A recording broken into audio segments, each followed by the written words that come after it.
This is my 1977 Series 3 Landrover. Enjoy! Oh.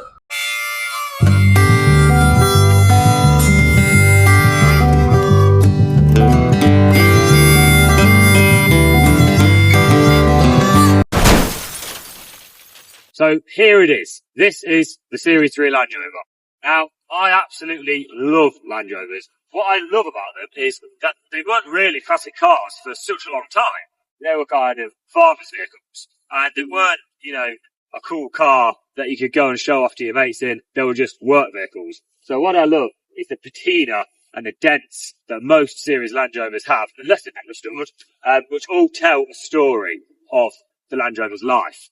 And that is, one of my favourite things. Now Land Rovers get restored, which I guess some of them do deserve, but personally, I love the tatty ones, I love the patina ones. So, let's have a little look around. And here it is. What a side profile that has. I absolutely love it. Now, I bought this Land Rover just under a year ago now. It'd been sat in this back garden for the best part of 20 years and not really moved. The guy had sort of started it to keep the engine running and maybe moved it backwards and forwards, but it hadn't been used. So I got it home to my place in Leicestershire and started work. One of my first priorities was to fit these tyres, which are a 750/16. They're sort of like an oversized look, which I think it could have left the factory with, but I fitted these on my Series 1 as well, and I absolutely love this tyre size. I think they really make the car and give it that big sort of toy car look, which I love about the short wheelbase Land Rover. In terms of bodywork, it's absolutely solid as a rock. There's a few tiny little bits, but nothing major at all that's going to need any significant welding. The chassis is great, the panels are all there. The sort of patina on the car is probably one of my favourite things. Pat and Tina have done a really good job of aging this Land Rover over, 30, 40 or however many years. And that is definitely one of my favourite things, is the tatty, unrestored, naturally aged look of this Land Rover. I've also gone over a few mechanical things, fitted new brakes and, leaf spring and whatnot. I put this truck cab roof on, as it did have the hardtop on it originally. I absolutely love the look of the truck cab. It just makes it all look so small and condensed. So I sort of fake patinaed the truck cab to match. And then obviously you've got sort of your rear pickup area, which is absolutely pointless.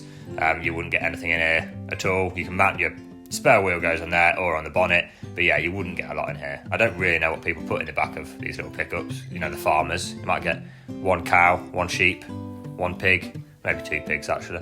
But yeah, I just love the original look of it. It's clearly had a working life at some point, but I love the unrestored look, even down to things like the original number plate. I love the little raised letters and the original wear and tattiness of the number plate. But that's pretty much it for the exterior. Let's have a look at the interior. Now, internally, there's not a mass amount to impress you with. I'm not sure whether the seats are original or have been recovered. That middle one looks different, so I presume that's been replaced. The dash is pretty simple. Not as simple as the Series 1, but yeah, pretty simple. Snap on, born in the USA. There's a teeny weeny hole down there appearing at the sort of bottom of the bulkhead. That is probably the worst rust on the whole vehicle, which one day I'll get welded. But yeah, it's a cosy place to be. The heater doesn't work, it's absolutely freezing, it's bumpy, it's noisy, but that's a Land Rover for you. Oh yeah, and these, I fitted these door tops as the old ones were absolutely dead. And this is, I think, what they call military glass, because it has that slant on the glass as opposed to the normal ones. So yeah, I got these for a good deal, these door tops, and yeah, they're really good. They make it a little bit more watertight, and not many Land Rovers are watertight. So yeah, that's the interior, and here is the engine. Now, I put a new battery on it as well, because it's a big old lump to turn over. Now, I'll be honest, I know very little about diesel engines, but it runs. I put a new diesel filter on, which you can see there. And to be honest, I think it runs and drives as an old diesel Land Rover should run, really. But yeah, that's the engine. Shall we fire it up and listen to it clatter?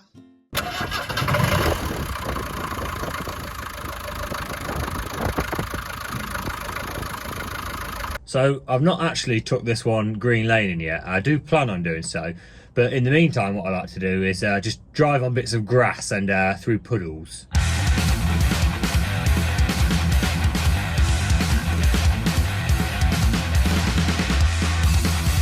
Now, just before we go our separate ways, I do need to let you into a little secret.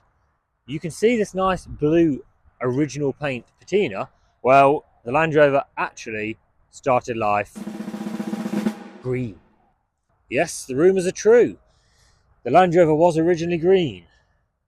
You can see, when you look closely, bits of green coming through in various places. However, overall, it certainly has that look of a marine blue patinaed Land Rover. I guess it was painted blue a very long time ago, so it doesn't really bother me. But yeah, who'd have thought it? Originally green. Thanks for watching my little video about my Land Rover, guys. I've got plenty of other cars to show you, so please like and subscribe and you'll be in for a treat. Take care.